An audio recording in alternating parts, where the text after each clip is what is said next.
Nous ne pouvons parvenir à la connaissance du Seigneur, ce qui, dans la pensée de Dieu, est la chose la plus importante pour nous, en dehors de ce principe de l'application incessante de la croix. Et cela continuera jusqu'à la fin. Ne vous imaginez pas qu'un jour, vous en aurez terminé avec la croix, que le principe de la croix ne sera plus nécessaire, et que désormais vous aurez terminé vos études dans l'école où la croix est l'instrument pédagogique du Seigneur. Ce jour n'arrivera jamais.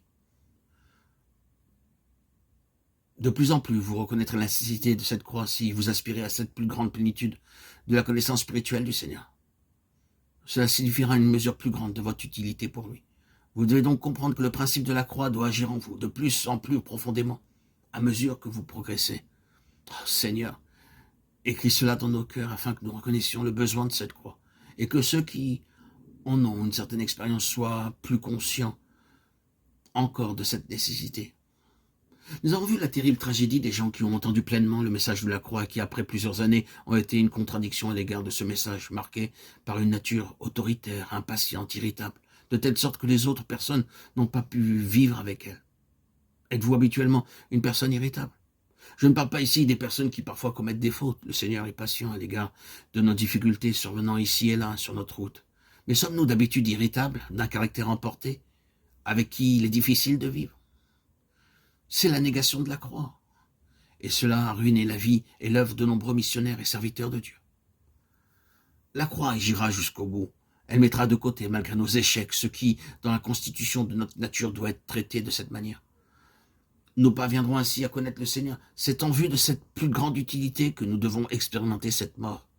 Plusieurs ont connu cela. Nous sommes émerveillés de voir comment le Seigneur a pu les utiliser, dans quel élargissement il les a introduits, quelle richesse il leur a accordée.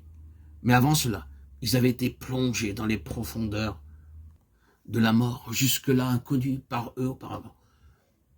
C'est de toute évidence pour nous mener vers quelque chose d'autre, quelque chose de toujours plus grand que la croix œuvre en nous. C'est ainsi, car la connaissance du Seigneur doit toujours être grandissante.